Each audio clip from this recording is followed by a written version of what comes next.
निर्मला का बचपन बहुत नाजुक हालातों में बीता था। वह कभी स्कूल नहीं जा पाई थी। उसकी माँ ने बहुत कम उम्र में ही उसकी शादी एक शराबी रिक्शे वाले से कर दी थी। उसके ससुराल वाले हमेशा उससे बुरा बर्ताव करते।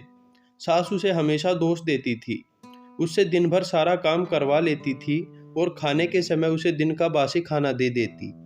उसका पति भी उसकी कोई बात नहीं सुनता और बात बात पर चिल्लाता और मारता पीटता था। वह जब अकेली रहती थी तब बहुत रोती थी। कुछ महीनों बाद निर्मला गर्भवती हुई। उस वक्त उसे आराम, अच्छा खाना, प्यार और देखभाल की बहुत जरूरत थी, लेकिन उसके ससुराल वालों ने उसे पशुओं के तबेले में रखा। फिर कुछ दिन बाद उसने तबेले में ही एक बेटी को जन्म दिया। बेटी बहुत सुंदर थी। लड़की पैदा होने की वजह से घर के सब लोग उस पर नाराज हो गए। उन्हें लड़का चाहिए था और हो गई लड़की। इसमें भला निर्मला का क्या दोष था? निर्मला की सास उसे कहने लगी कि हमें तो लड़का चाहिए था, पर जो भाग्य में नहीं था वह कैसे मिलता। निर्मला को पौष्टिक खाना तो दूर, उसे तो रोज भरपेट खाना भी नहीं मिलता था। फिर भला वह अपने नवजात बच्चे को दूध कैसे पिलाती। कमजोरी के कारण निर्मला को चक्कर आने लगे। तंग आकर एक दिन निर्मला अपनी बच्ची को लेकर अपने मायके चली आई और उसने अपने माँ बाप को अपने साथ ससुराल में हो रहे अत्याचारों के बारे में बताया और कहा कि अब वह वापस ससुराल नहीं जाएगी। पर उसके माता पिता ने उसे अपने घर रखने से साफ इनकार कर दिया था। वे उसे वापस से ससुराल जाने के लिए कहने लगे। निर्मला की माँ ने उससे कहा कि अब यह घर तेरा नहीं रहा, अब तेरा ससुराल ही तेरा घर है। तू ससुराल वापस चली जा। अपनी माँ के मुंह से ऐसी बातें सुनकर निर्मला एकदम टूट सी गई। उसकी आंखों में आंसू आ गए।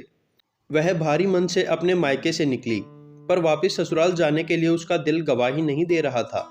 वो सब बातें उसके मन में बार बार घूम रही थी। इन्हीं उलझनों में खोई वह अपनी बच्ची को लेकर किसी अनजान रास्ते पर दिन भर चलती रही। बच्ची के रोने की आवाज सुनकर उसकी तंद्रा टूटी। अब रात होने लगी थी। ऐसे अनजान रास्ते पर उसको डर लगने लगा था। उसके पास खाने के लिए भी कुछ नहीं था। भूख और प्यास से निर्मला एकदम बेहाल हो गई थी। किसी किसी से रास्ता पूछती हुई वह रेलवे स्टेशन पहुंची, किंतु वहां पर भी उसे सुरक्षित महसूस नहीं हो रहा था। लोग उसे अजीब नजर से देख रहे थे। उनको देखकर वह बहुत घबरा गई। आते वक्त उसने रास्ते में एक शमशान देखा था। उसने सोचा कि रात में सबसे सुरक्षित जगह तो शमशान ही होगा। डर की वजह से कम वहां कोई आएगा तो नहीं। यही सब सोचते हुए निर्मला शमशान की तरफ चल पड़ी। उसने चारों ओर नजर दौड़ा कर देखा। हर तरफ चिताएं जल रही थी। कुछ चिताएं जल के ठंडी भी हो चुकी थी। दिन भर की थकान की वजह से निर्मला बहुत भूखी थी और उसे यहाँ डर भी लग रहा था। अचानक उसकी बच्ची जोर जोर से रोने लगी।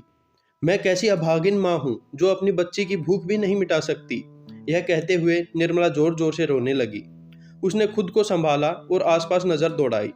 पास ही में जलती एक चिता के पास उसे एक आटे का गोला दिखाई दिया और उसने उस आटे के गोले से रोटियां बनाई। चिता की आग में उसने वह रोटियां सेक कर खाई। निर्मला ने मन ही मन उस शमशान को नमन किया। आज इस शमशान ने ही उसे नया जीवन दिया था। निर्मला रोज दिन भर स्टेशन पर रहती और रात को वापस शमशान चली जाती। वहां उसे जो खाने को मिलता वह उसे खाकर सो जाती। एक दिन सुबह स्टेशन पर वह अपनी बच्ची को सीढ़ियों के पास बैठाकर पास के नल से पानी पीने चली गई, पर जब वह वापस आई तो उसकी बच्ची वहां नहीं थी। हे भगवान, मेरी बच्ची को कौन उठा कर ले गया? उसके बिना मैं कैसे जीऊंगी? यह कहते हुए वह रोने लगी। उसने हर तरफ ढूंढा, पर उसे वह कहीं नहीं मिली। उसकी हिम्मत टूट गई थी। मेरी छोटी सी बच्ची को कैसा लग रहा होगा, बेचारी किस हाल में होगी। यही सब सोचकर उसका मन बैठ जाता। एक दोपहर उसने देखा कि 3-4 छोटे बच्चे स्टेशन पर भीख मांग रहे थे। वह सब अनाथ थे। उनका ख्याल रखने वाला इस दुनिया में कोई नहीं था। निर्मला को उन अनाथ बच्चों में अपनी बेटी दिखाई देने लगी। अपनी बच्ची की याद मिटाने के लिए उसने उन बच्चों को अपने पास बुलाया और उनको अपने बच्चे की तरह पुचकार कर प्यार करने लगी। दिन भर स्टेशन पर भीख मांगकर वह उन बच्चों को खाना खिलाने लगी और उनका ख्याल रखने लगी। वे बच्चे उसे माँ कहने लगे। वे बच्चे अब निर्मला के साथ ही रहने लगे। दिन बीतते गए और निर्मला के पास 15-16 बच्चे रहने लगे। वह उन सब बच्चों की माँ बन गई थी। बच्चों की संख्या बढ़ने के कारण उस छोटे से स्टेशन पर भीख मांगकर गुजारा करना मुश्किल हो रहा था। एक दिन निर्मला सब बच्चों को लेकर शहर चली गई। वहां जब लोगों को पता चला कि कैसे निर्मला अनाथ बच्चों की सेवा करती है, तो लोगों ने उसके काम की तारीफ की। कुछ लोगों ने पैसा इकट्ठा करके उन सब बच्चों के रहने, खाने पीने और पढ़ाई की व्यवस्था की। उनके रहने के लिए एक घर और शिक्षा के लिए स्कूल में दाखिला भी करवाया। देखते ही देखते निर्मला के पास लगभग 500 बच्चे रहने लग गए। वह उन सब की माँ थी और वह उन सबको अपने बच्चे की तरह ही रखती। हर माँ बाप की तरह निर्मला ने उसके पास आने वाले हर अनाथ बच्चे के पालन पोषण में और शिक्षा में कोई कसर नहीं छोड़ी।